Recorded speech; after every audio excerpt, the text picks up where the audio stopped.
हाय. आज मी कोथिंबीरची वडी बनवणार आहे. कोथिंबीर 4-5 पाण्यामध्ये स्वच्छ धुवून घेऊया. कोथिंबीर वडीला लागणारे मसाले. आता कोथिंबीर चांगली बारीक चिरून घेऊया. जेवढी बारीक चिरता येईल तेवढी चिरून घेऊया, म्हणजे कोथिंबीर वडी छान होते.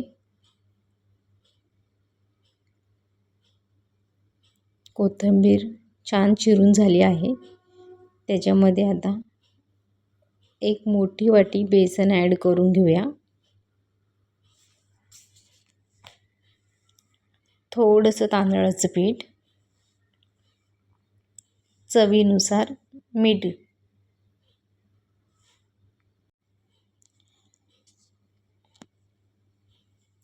आपण जो हिरवा मसाला केलेला आहे तो त्याच्यात ॲड करून घेऊया आणि सर्व मिक्स करून घेऊया.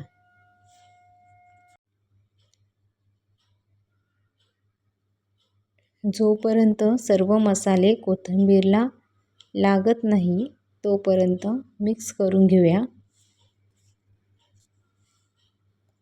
मला त्याच्यामध्ये थोडं बेसन पीठ कमी वाटतंय, तर मी पुन्हा बेसन पीठ घेतले.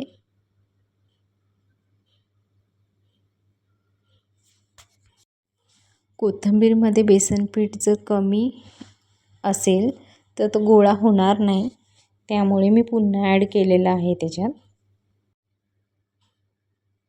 आता छान कोथिंबीरला बेसन लागलेलं आहे.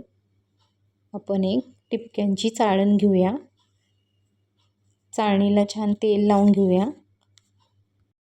तेल लावलं की लोंढा चिपकत नाही, त्यामुळे आधी चाळणीला तेल लावून घेऊया.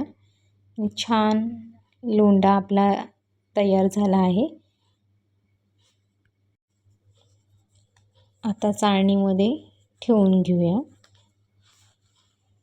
त्याच प्रकारे दुसराही लोंढा आपण करून घेऊया आणि दुसराही रेडी झालाय, तोही आपण चाळणीमध्ये ठेवून घेऊया.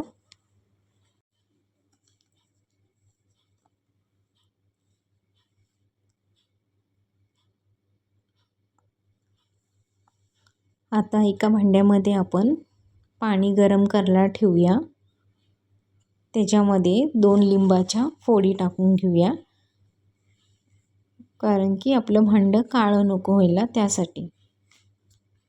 आता आपली चाळण भांड्यावर ठेवूया आणि झाकण लावून घेऊया. 1 तास तरी मीडियम गॅसवरती आपण वडी शिजून घेऊया. 1 तास झाला आपला वडीला. आपण चेक करूया, स्टिकला लागत नाही आहे, म्हणजे वडी आपली शिजली आहे. एक साईडला आपण ऑइल गरम करून घेऊया आणि वडी कट करून घेऊया.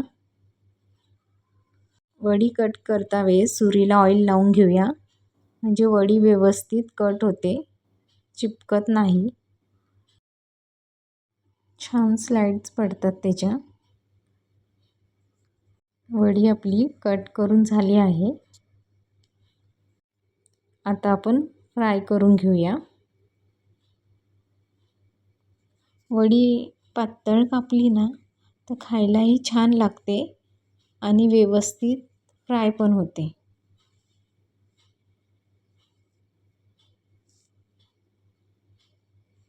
किती छान कट झालेली आहे ती.